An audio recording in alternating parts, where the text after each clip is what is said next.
Welcome to this explainer of the source material for Floor Committee 10. If you're a delegate gearing up for the 2026 LCMS Convention in Phoenix, you already know Committee 10 has a seriously heavy lift: Ecclesiastical Supervision and Dispute Resolution.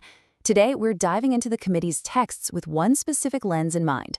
Are these resolutions building a castle to protect an institution, or are they expanding a kingdom that actually serves local congregations, workers, and the vulnerable? Let's find out. Here's our roadmap for today. We'll kick things off with a Committee 10 overview, then get into Matthew 18 and church discipline, overhauling dispute resolution, responding to sexual misconduct, digital strife, and we'll wrap up with governance and roster updates. Section 1, Committee 10 Overview. All right, let's look at the 7 resolutions on the docket. As a delegate, you've really got to navigate this fundamental tension running through all of them. Are we fortifying the synod's structure, or are we serving the local mission field? We aren't just looking at dry administrative tweaks here. We've got deep structural overhauls sitting right next to incredibly sensitive pastoral matters, like caring for survivors of misconduct and dealing with toxic online division. This committee's work is absolutely crucial. It could easily shape the next decade of synod governance. To really evaluate this stuff fairly, we first need to define what ecclesiastical supervision actually is.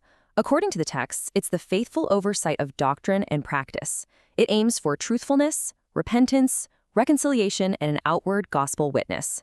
So, with every proposal we look at today, ask yourself, do these rules empower real people and local mission fields, or do they just protect the institutional castle? A healthy church structure should have low control but high accountability, right? The synod serves the congregations, not the other way around. Moving to Section 2, Matthew 18 in discipline. So Resolution 1001 asks for some much-needed theological clarity on a major friction point in church discipline. Basically, the source documents show this stark contrast in how to handle sin. On one side, Matthew 18 says private sin should be addressed privately.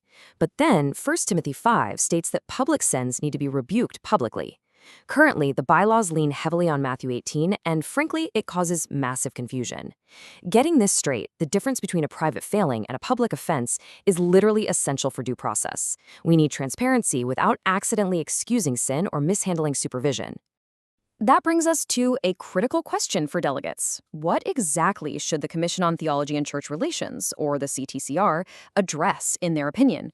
And should that opinion be binding? Right now, the text shows this is just an advisory action, but you have to think ahead. How will this opinion cascade down into the actual dispute resolution bylaws later? The whole point here is to clarify the boundaries between pastoral care and strict disciplinary action. Section 3, Overhauling Dispute Resolution. Let's talk about Resolution 1002.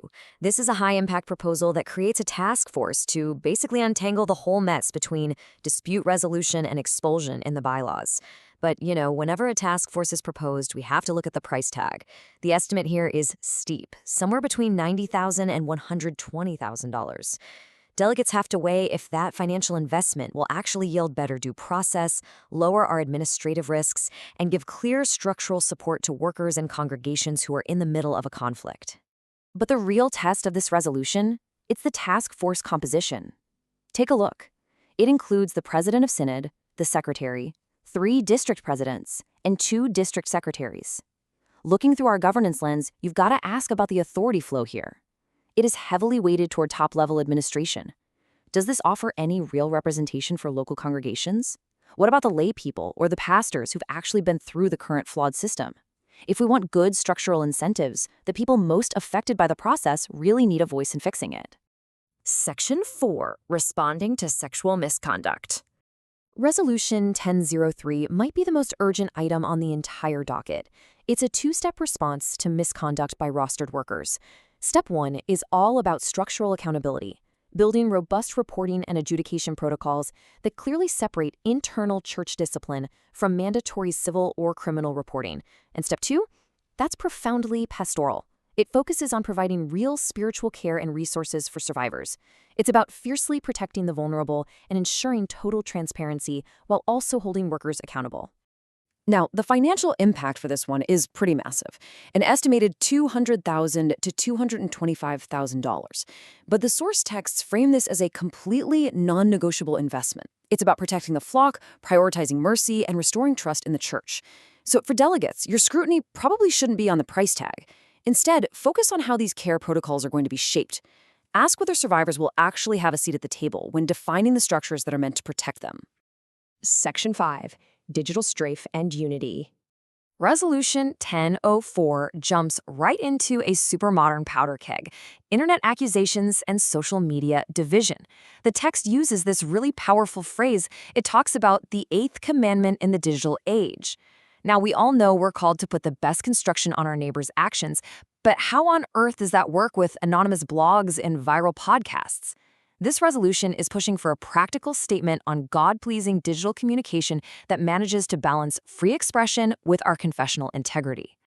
This is exactly where delegates have to balance truth and love. On one hand, the church absolutely needs ecclesiastical transparency when workers fail, period. But on the other hand, anonymous, unverified online attacks totally bypass due process. They cause immense pastoral damage. They tear local congregations apart. And they basically substitute internet mobs for faithful ecclesiastical supervision. The goal here isn't to silence whistleblowers or truth-telling. It's to stop the spread of unverified claims that fracture ministries while making sure the official accountability channels actually do their job. Section 6. Governance and Roster Updates. Let's group these final 3 housekeeping resolutions together. Resolution 1005 aims to standardize the installation timeline for district presidents.